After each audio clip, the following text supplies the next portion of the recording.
The last statement of the journeyman protector, Jaster Muriel, known later as the hunter Boba Fett, before exile from the world of Concord Dawn. Everyone dies. It is the final and only lasting justice. Evil exists. It is intelligence in the service of entropy. When the side of a mountain slides down to kill a village, this is not evil, for evil requires intent. Should a sentient being cause that landslide, there is evil, and requires justice as a consequence so that civilization can exist. There is no greater good than justice, and only if law serves justice is it good law.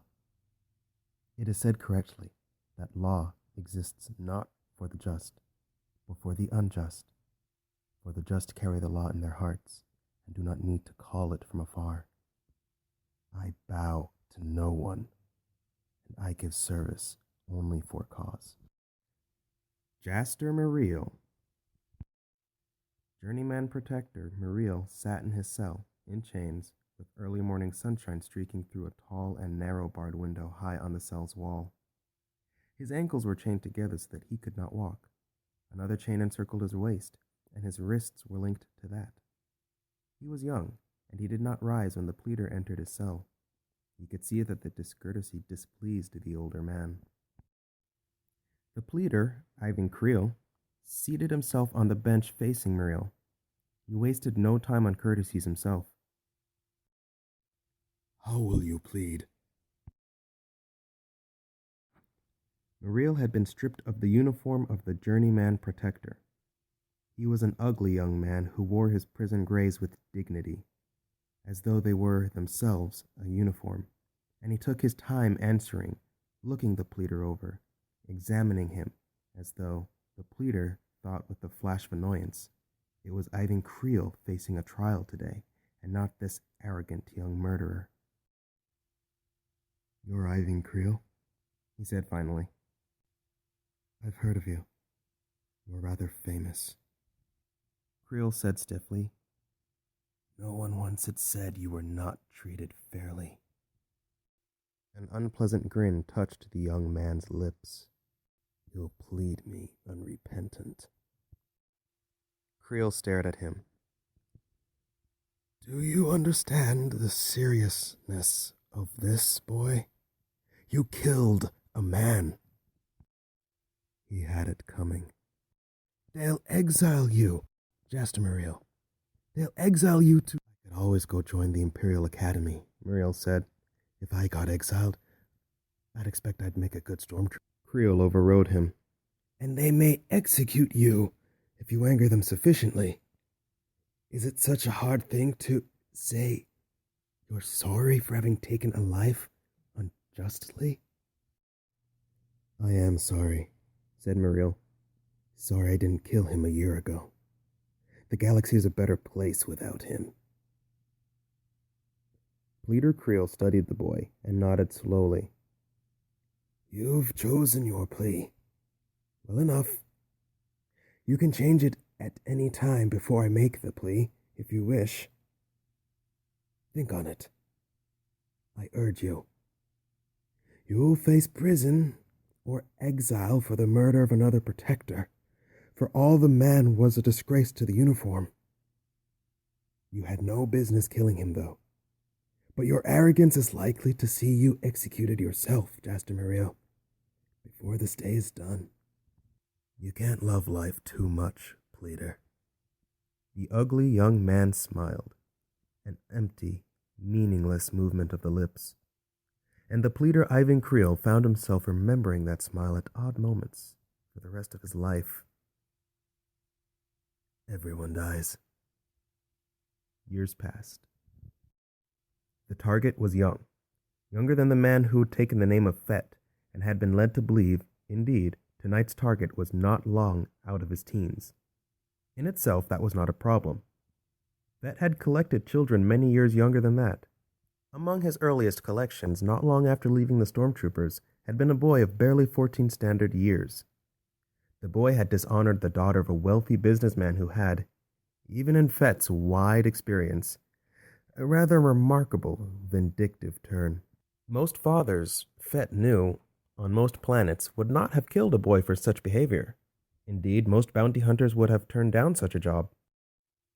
Fett was not among them. Laws vary planet to planet, but morality never changes. He had delivered the boy to his executioners, and he had never regretted it. Now, years later, he stood in the shadows at the back of the Victory Forum in the town of Dying Slowly on the planet Jubilar, and watched them set up for the main match in the regional sector number 4's all-human free-for-all extravaganza. The Victory Forum was a huge place, poorly lit, named by the winning side for a recent battle in one of Jubilar's wars.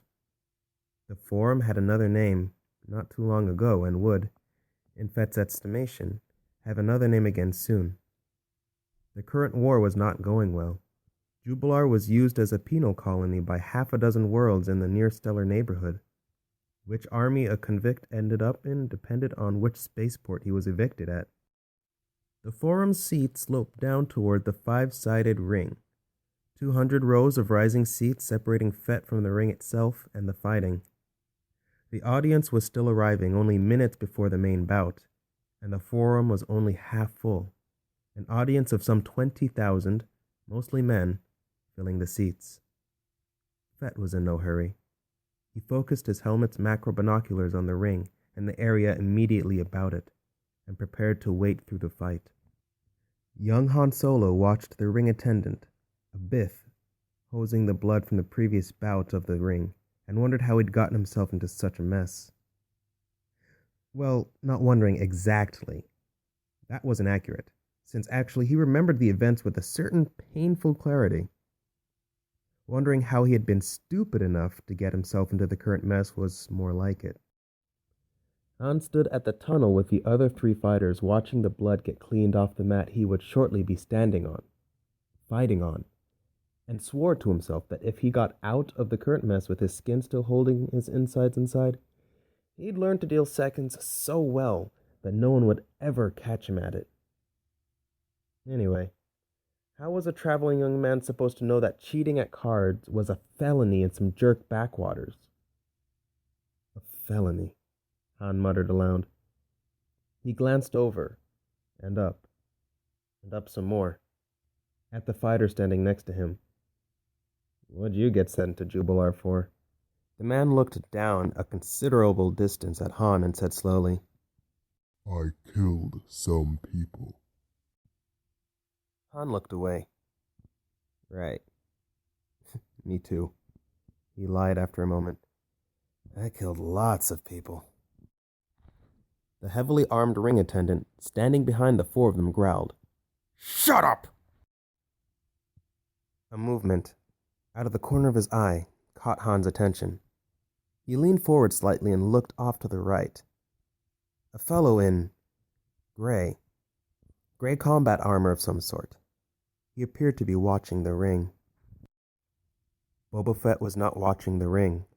He was watching a young entrepreneur named Halolar Vors, who sat ringside with a pair of beautiful, immaculately dressed women in the seats to each side of him.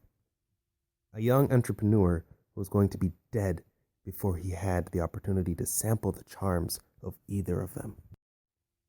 Even at that early age, Han Solo had managed to get some experience on him. That's Mandalorian combat armor. The muted sounds of the crowd rose up in a roar and drowned him out. The ring attendant yelled over it. Time to fight, you low trash. You smelly, sinful, one-eyed, egg-sucking sons of slime devils. It's time to fight. From where he stood high above the ring, Boba Fett watched the fighters come up and out of the tunnel and into the 5-sided ring. 4 fighters, as Fett had been told was usual for free-for-all. The announcer stood in the 5th corner, waiting patiently as the fighters disrobed and took their positions, as the full-throated roar of 20,000 men reverberated through the forum. Pickups situated at the edge of the ring would broadcast a fight around the planet. 3 of the fighters were what Fett would have expected. Big bruisers for whom the free-for-all ring had been the obvious alternative to conscription. The 4th surprised him. Fett zoomed in on the man. The face jumped to focus. For a moment, the image startled Fett. The fighter appeared to be staring straight up at Fett.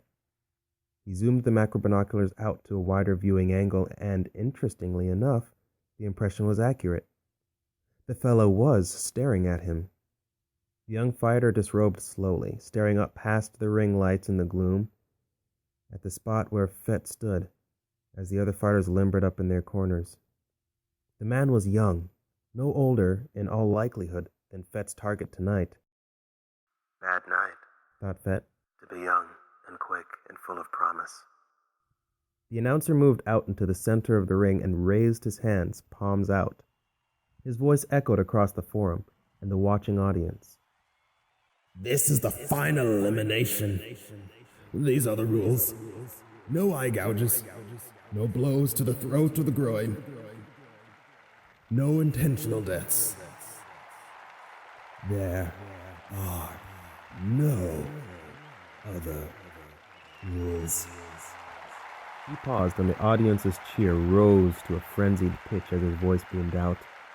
The last one standing will be the victor.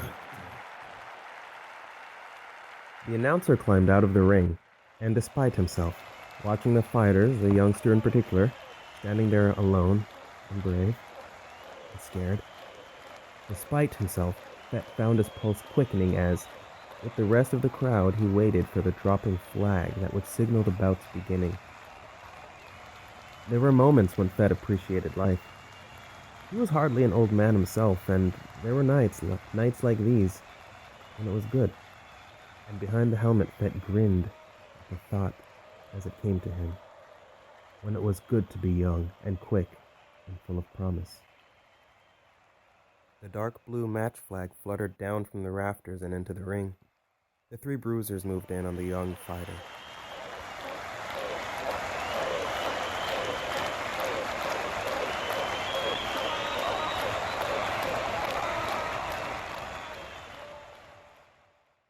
Spice, Boba Fett said. The target, Alolar Vor, said, Yes, gentle Fett. Spice. 18 canisters. And if you can handle it, we can deliver the same amount again. Twice per quarter. Fett nodded as though he were paying attention. It was not long after the end of the fights, and he walked with Vors through a huge, dimly lit, apparently deserted warehouse at the edge of Executioner's Row. Executioner's Row was a slum that was itself at the edge of dying slowly.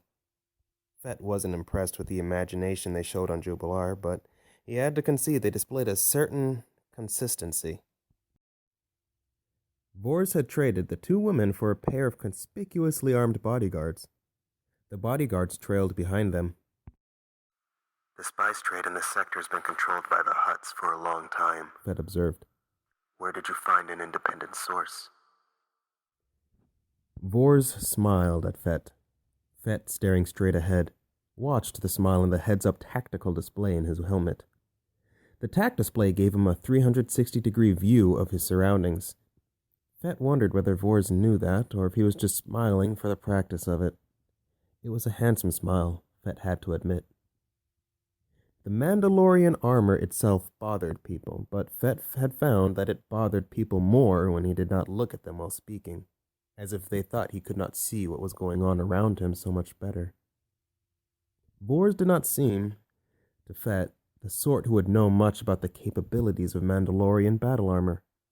In fact, the man looked much like what he was, the son of a wealthy local businessman, a dark, charming, handsome young fellow wearing expensive clothes with a good smile who was fatally out of his league and did not know it. The source is private, Vors said. and desires to stay that way, I'm afraid. Fett nodded once. He hardly cared. Moments later, they came into a wide, relatively empty area, lit well enough that Fett's macro binoculars, adjusted to the darkness they'd been walking through, lowered the gain automatically. Inside the helmet, the scene still appeared bright as day to Fett. 3 rows of plastic containers, 6 to a row, sat out in the middle of the empty area. The canisters were fat and half the height of a man. Fett pointed at random. Open that one. One of the bodyguards standing behind Fett glanced at Vors. Vors nodded quickly. The warehouse lights changed, went dark red. Normal white light activated the spice. The bodyguard moved forward, knelt, and touched two clasps that kept the canister sealed. It left Fett with one bodyguard still behind him, slightly to his left. Fett took a step forward and looked down. It looked like spice. He reached in and pulled out a handful. Seal it, and turn the white lights back on. The lights came back up, and it was spice all right. Fett scattered it across the top of the canister, and it lay there glowing in the light, twinkling and flickering as the spice was activated. Fett's left hand, hanging by his belt, touched a stud on the belt, releasing the neural toxin, and continued the motion up to touch his right hand. He worked free the glove and stood there with his naked right hand held up in the air. Do you mind if I smell it? Real spice has a sharp, pleasant odor. Vors glanced at his bodyguards. If you insist. Fett reached up as though to take off his helmet, saw them watching him with plain anticipation. Another of the armor's benefits. Taking off the helmet became an act of theater. He paused with his hand on the base of his helmet and relaxed. I want to ask you a question. The hand dropped slightly. Does your conscience ever bother you? Vors stared at him. Are you serious? Over spice? Does it ever bother your conscience? Fett said again, in the voice that always sounded so harsh when he spoke basic. Trafficking spice? Vors said a little hesitantly. It's not even addictive. And there are valid medical uses for it. The bodyguard nearest Fett blinked, shook his head and blinked again. Substances that are not addictive, said Fett. Frequently lead to the misuse of substances that are. Doesn't that bother you? Vors took a deep breath and exploded. No, it doesn't bother me. My conscience is just... His mouth shut, and then opened again, as though he intended to keep speaking. The bodyguard behind Fett was farthest away from the neural toxin. Fett spun, pulling his blaster free left-handed, and shot the man as he went for his weapon. The jolt took the bodyguard in the stomach. He staggered backward, still clutching his blaster, and Fett moved forward as the guard backpedaled, took aim and shot him a second time in the throat for good measure. He swung back to the spice, to Vors, and the other bodyguard. They weren't dead just yet, of course. They fell, and Fett stood watching them. The pickups in his helmet were busy recording their death throes. Jabba would want to see the recording. This was one of the first times Fett had taken the Hutt's commission, but Fett understood Hutt's. Jabba would pay a bonus for the actual images of his enemies' deaths. He worked the glove back over his right hand. It was numb already, to the wrist from exposure to the nerve gas he'd released. After their thrashing had ceased, Fett walked in closer to get a better pickup of them. He bent slightly to give his pickups the best angle. The pale-skinned bodyguard had turned blue. Vors, darkened skin, had turned purple. His swollen tongue stuck out between his teeth. Fett imagined Jabba would enjoy that touch.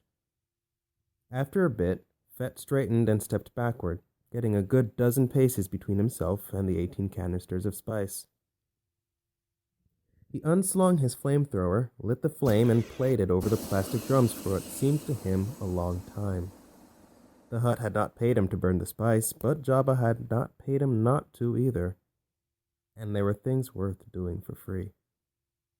When all that remained was a smoldering, melted mess in the middle of the warehouse, Boba Fett, who thought himself a fair and just man, slung the flamethrower back over his shoulder, turned about, and walked quietly out of the warehouse into the dark, silent night, into a future filled with promise. 15 years passed. In Slave 1, with engines and shields powered down to almost nothing, only a trickle of power feeding the instruments and the life plant, Boba Fett hung up high above the Hoth system's ecliptic, high above the system's potentially lethal asteroid belt. He looked down on the Hoth system and was gratified to see he had beaten the Imperials. Somewhere down there, on Hoth itself, was, if Fett had guessed right, the current headquarters of the rebellion. Fett didn't care about the rebellion one way or another. The rebels were plainly doomed, and the day and manner of their passing from the universe did not fill him with much interest. The Empire would take care of them. Fett had smaller, more profitable prey in mind. Where the rebels were, Han Solo could be found. The hyperspace message from the Imperials had been short and to the point. It had announced a crushing assault on rebel headquarters and offered a bounty of 15,000 credits to any hunters who helped chase down rebels fleeing the site of the battle. 15,000 credits wouldn't have paid Fett's operating expenses for half a year. But where the rebels were. Not too long ago, Jabba the Hutt's outstanding bounty on Han Solo had reached 100,000 credits. It was one of the half-dozen largest extant bounties Fett knew of. And if it didn't exactly put Solo into the company of the Butcher of Montelli and Surat and the Butcher's 5 million credit bounty, it was getting up there. Getting up there. He trained his sensors on Hoth at highest resolution and keyed the computer to wake him if it saw the Millennium Falcon. Sitting in the pilot seat in his armor, helmet in his lap, Fett closed his eyes and went to sleep. The hyperwave warning awoke him. Fett opened his eyes and scanned his instruments. Weak, flickering signals from Hoth that might have been no more than background noise, except that they weren't. That wasn't what had set off his alarm, though. Ships. The instruments said were coming out of hyperspace. Big ships. Which meant Star Destroyers. Which meant the Empire. Fett triangulated and swore in his native language. Hoth was between him and the ships leaving hyperspace. Oh, you fools. You fools. Fett thought. If they had set off his instruments as far away as Slave One was from their breakout point, then the rebels down on Hoth must have been jolted from their beds by the shrill of alarms going off. Somebody had fouled up bad. And knowing Vader, Fett imagined that particular somebody was not long for the galaxy. The Slave One sat up above the ecliptic, and Fett did what he could while the inevitable battle played itself out. He lit the engines and moved in closer to Hoth. When the Falcon left the planet, if it did, it would be moving fast. Fett would only have time for a single run at it. He took up position, still well above the ecliptic, floating above Hoth, above the battle, and prepared to wait. There was nothing else for it. If Fett had learned anything in his time as a hunter, it was that patience paid. Certainly there was no profit to involving himself in the fight. Ion cannon blasted up off the surface of Hoth. Beneath their cover, rebel transport ships lifted off, accelerated away from Hoth, and made the jump to hyperspace.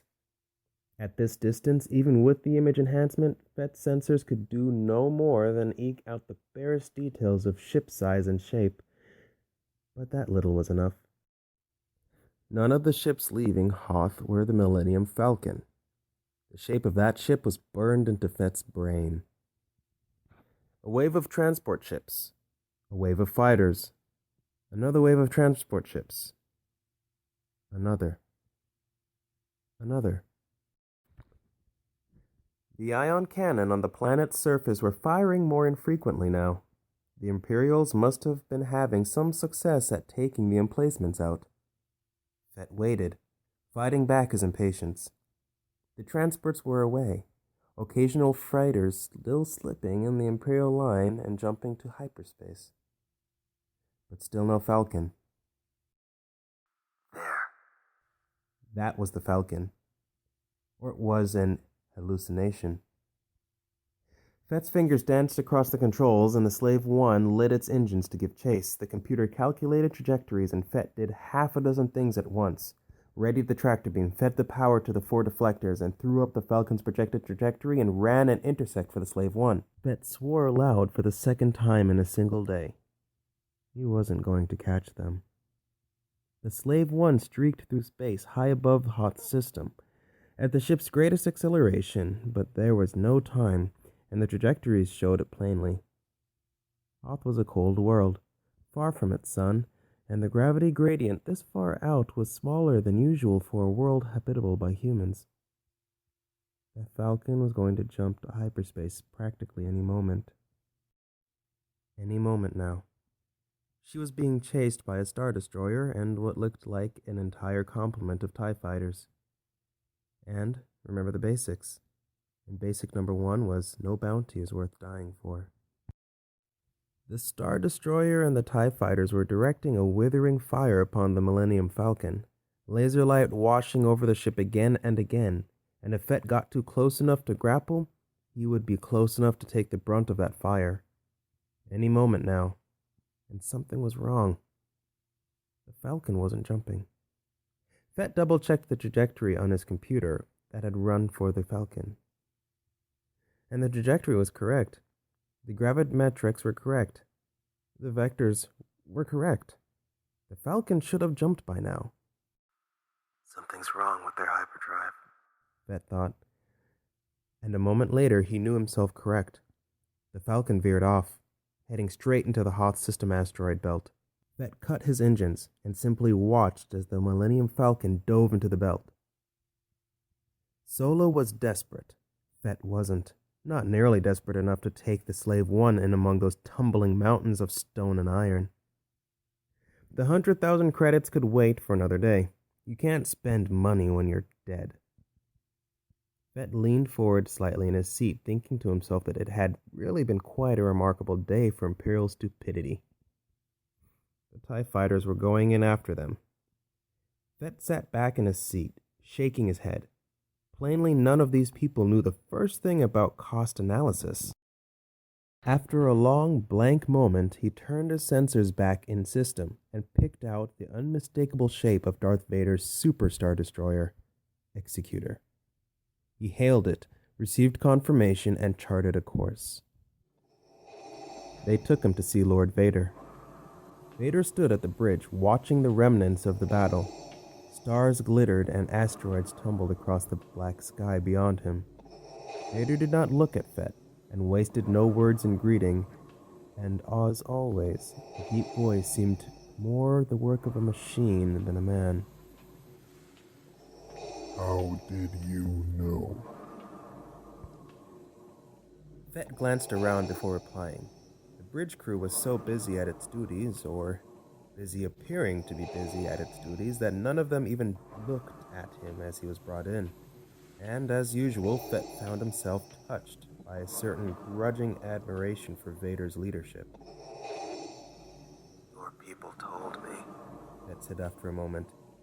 In essence, they gave us a meeting point in interstellar space. I knew you wouldn't be jumping the fleet far from that point. I ran the coordinates against my charts for this area. He shrugged.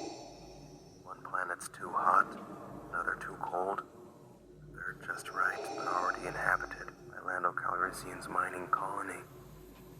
That left Hoth. You know the area well, then.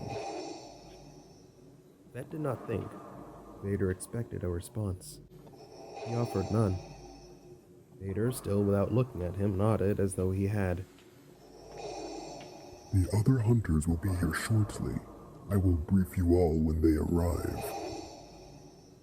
Fett took a step forward. How much? Vader was silent a moment. I don't care about the others who escaped. For Solo, 150,000 credits. The same again for Leia Organa. She will be with him. He turned his head slightly. No disintegrations. Fett's escort gestured. Fett shrugged and turned and followed the escort from the bridge. Vader was a difficult client. He wanted living captives, not corpses or pictures of corpses. no disintegrations. He'd said that every time he'd hired Fett after that first incident. After the briefing, Fett and his competition were separated and escorted back to their ships. Fett's escorts were visibly uncomfortable in his presence. That suited him. Vader's ship was the largest vessel Fett had ever seen, never mind actually been inside. It took almost 5 minutes for them to be shuttled from the bridge to the docking bay where Slave 1 waited for him, and Fett was, by general policy, in no mood to talk, particularly not to an Imperial officer of low rank. They walked from the shuttle station to Fett's ship. Halfway there, the Imperial said, "They say you're Lord Vader's favorite bounty hunter." Fett stopped in his tracks, stood still and stared at the man long enough to intensify the fellow's discomfort. Yes. He turned and continued walking. The Imperial had to hurry after him, but the man was stupid even for an officer of the Imperial Navy. Or his curiosity surpassed his temerity. He didn't take the hint. "They say you know the target, this Solo fellow. The one who helped Skywalker blow up the Death Star. They say that you know him." Fett walked along without replying for a good bit. Finally, he said, reluctantly enough, I once saw him fight. "Fight where?" For some reason, Fett answered him. A long time ago. He got into the all-human free-for-all competition out on Jubilar. With real surprise, Fett heard himself adding, He was young, and he was outmatched. He made the final round, though. Have you ever seen a Jubilar free-for-all? The escort shook his head. "I've never even heard of a planet it takes place on." It was like listening to someone else talk. The words simply flowed out of Fett.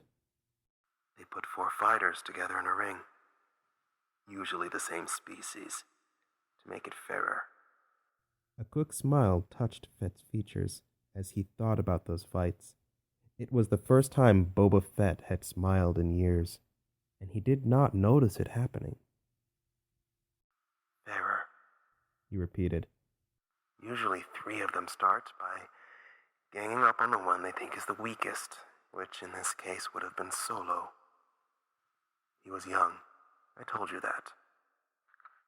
They beat the weakest fighter into unconsciousness before turning on each other.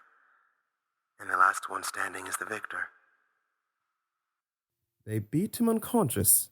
Han Solo. Fett stopped walking and looked sideways at the man. A small motion, but the Imperial found himself staring into the bounty hunter's darkened visor. Fett's harsh voice sounded like an attack. You won. It was one of the bravest things I ever saw. He paused. I will enjoy collecting him. The Imperial officer made a visible effort to collect himself. Yes. I expect you will. Fett shook his head as though to clear it, turned and headed down the corridor once again, perhaps at a slightly quicker pace. It was the longest conversation he had had in years about anything except business. The months passed in a rush, and when it was over, Boba Fett found himself perhaps the best-known bounty hunter in the galaxy. It was a crowded time, and in Fett's memory, the events blurred into one another. Solo had hidden the Falcon among the Imperials' garbage, released immediately before the jump into hyperspace, and so escaped from the Imperials at Hoth. A good trick, and one that might have worked against most hunters. It had worked against Boba Fett's competition.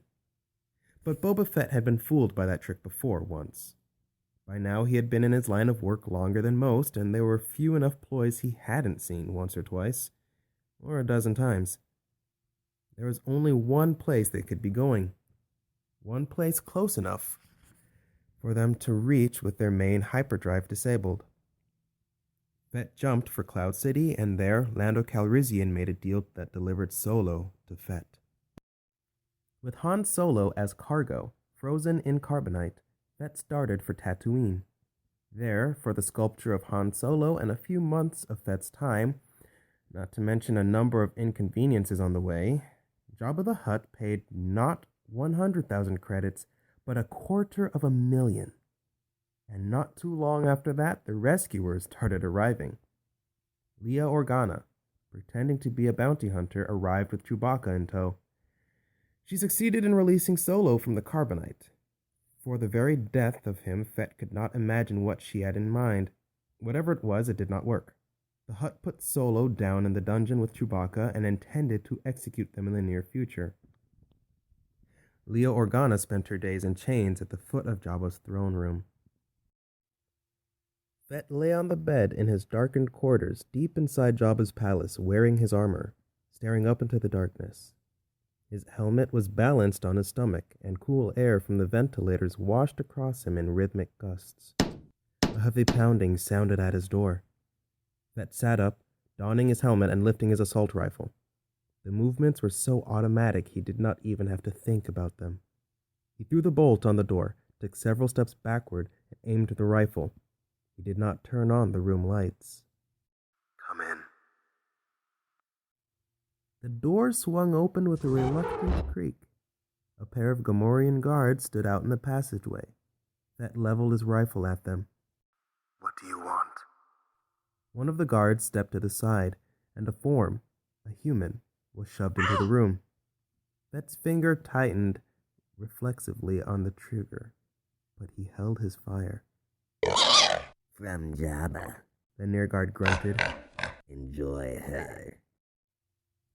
Fett reached back with one hand and touched the control for the light fixtures, and under the cool white light that washed over the room, looked down on Leia Organa, Princess of Alderaan. She scrambled to her feet and backed up into a corner of the room, breathing heavily. Fett imagined she had fought with the guards as they'd brought her down to him. "You touch me." Her voice failed her, and she stood there shivering and finally said, "Touch me, and one of us is going to die." He lowered the rifle slowly and looked around the room. He had few enough possessions here with him in the palace. Everything he owned, which was little enough, was aboard Slave One. Finally, he pointed at the thin sheet that covered the bed. Cover yourself. I'm not going to touch you.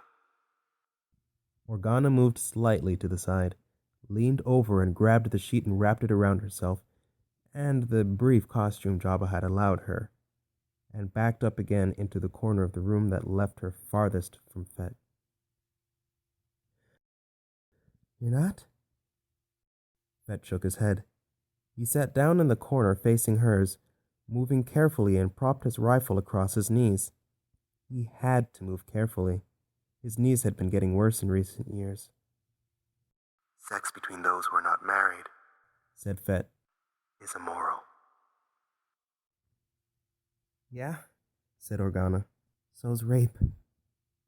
Fett nodded. So is rape. He sat in what was, for him, a comfortable silence, watching her. She settled down in the opposite corner, being careful of her covering. Fett approved of her modesty, but it did not prevent him from continuing to look at her.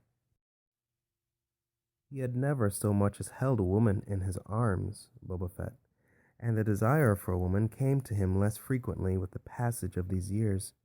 But in Fett's mind, his chastity made him no less a man, and she was worth looking at, still flushed from her struggles, with her dark hair cascading down over the pale sheet. She adjusted the sheet around herself, pushing herself back into the corner for warmth. "You're not going to call the guards and take me back to Jabba?" And insult Jabba? I don't think so. He'd feed you to the Rancor and hold a grudge against me. You can go back in the morning. Her breath was quieting, so we just sit here all night. The stones are cold. If you want to use the bed, you're welcome to it. Organa's skepticism was obvious. "And you'll just sit there all night?" I won't hurt you. I won't touch you. Sleep if you will. Or not. I do not care. Silence descended. Fett watched the woman as she leaned back against the stone wall, watched her as she collected herself, watched her as she watched him. Time passed. Both of his eyes were open, but he was only half awake when she burst out, "Why are you doing this? Why are you fighting for them?" Fett stirred, stretching slightly. The rifle across his knees was steady as a rock. Over 500,000 credits, He informed her. That's what Vader and the Hutt have paid for my work. "Is it just money? We will pay you. Help us get out of here and we will pay you. How much? More than you can imagine." Fett was amused by the audacity she showed, trying to bribe him here deep inside the Hutt's castle. I can imagine an awful lot. "You'll get it." It was cruel to let the woman hope. No. What you're doing is morally wrong. The rebels are in the wrong, and the rebellion will fail, as it should. Leia Organa could not keep the outrage out of her voice. "Morally wrong? Us? We're fighting for homes and our families and our loved ones. The ones who are still alive and the ones we've lost. The Empire destroyed my entire world. Virtually everyone I ever knew as a child." Fett actually leaned forward slightly. Those worlds were in rebellion against the authority legally in place over them. The Emperor was well within his rights to destroy them. They threatened the system of social justice that permits civilization to exist. He paused. I am sorry for the deaths of the innocent. But that is what happens in war, Leia Organa. The innocent die in wars, and your side should not have started this one. He shut up abruptly. All the talking was making his throat sore. His comments appeared to render Organa speechless anyway. She looked off to the side away from Fett, staring at the blank stone wall for several minutes. When she finally spoke, her voice was quiet, and she still did not look at him. "It's hard for me to believe that you can really think like this. I've heard Luke Skywalker. I know you've heard of him. I've heard him talk about the dark side," and Fett was amazed to hear himself laugh. That Jedi superstition? Gentle Lady Organa, if the Force exists, I have seen no proof of it, and I doubt it does. Now she did look at him. "You remind me of Han Solo a little bit. He didn't believe in the Force." Fett heard his voice rise dangerously. I am nothing like Solo, and don't you compare me to him. Leia took a slow, deep breath. "Okay, why does that offend you so?" Fett leaned forward again. Do you know what that man has done in his life? Never mind the loyal citizens of the Empire that he and you have killed during your rebellion. War is war, and perhaps you, at least, think you are fighting for justice. But Solo? He's a brave man, yes. He is also a mercenary who's never done a decent thing in his life, who's never done a difficult thing in his life that somebody wasn't paying him for. He's smuggled banned substances. He ran spice. Fett found himself on his feet and yelling. Spice is illegal. It's a euphoric. It alters mood, and the use of it leads to the use of worse substances. And a man who will run spice, He snarled. will run anything. He stood tense and motionless, holding his rifle in a quivering grip, staring down Leia. And if I had been using spice tonight, Leo Organa, perhaps you would not be safe with me in this room. Han smuggled spice, Leia said steadily, which is illegal and does not please me. And he smuggled alcohol too, which is legal, but the tariffs are high enough to make it worth smuggling in various worlds. No, he's not perfect, and he's broken laws you'd never even heard of. But I know Han Solo, and I've seen him take risks for things he believes in. Risks that I doubt you would have the courage to take. And what are you doing working for Jabba the Hutt anyway? Fett exhaled, loosened the grip on his rifle. He forced himself down to the ground once more, ignoring the spikes of pain that flared in his knees. He's paying me. A lot. Once Skywalker comes, I will take him to Vader, and then I will spend no more time here. That's not what I mean. Jabba the Hutt has sold mountains of spice, and of far worse than that of Han Solo. Necessity makes allies. Once the rebellion is over, I expect the Empire to deal with Jabba, but he is less a threat than the rebels. Fett reversed the assault rifle, touched the butt against the pad that controlled the lights.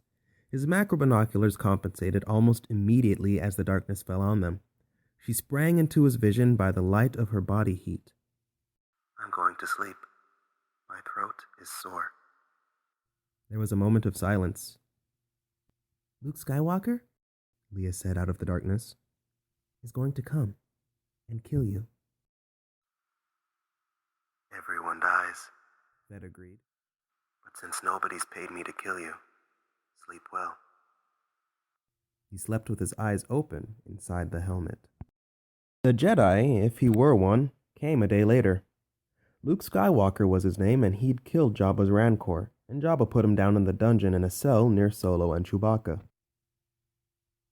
The following morning dawned bright and clear and hot, and Boba Fett was in a vile mood. It was Tatooine, of course. All the mornings were bright and clear and hot. But the Hutt was going to kill Skywalker, and Solo, and Chewbacca, though it was hardly the point. Skywalker. That was the source of Fett's vile mood. He had tried to talk Jabba out of killing Skywalker. Not that he cared whether Skywalker lived or died. Fett expected the galaxy would be a better place with that fool subtracted from it. He had seen a lot of remarkably stupid things in his day, but the spectacle of the beardless young man trying to face down Jabba the Hutt in his own throne room was near the top of that list.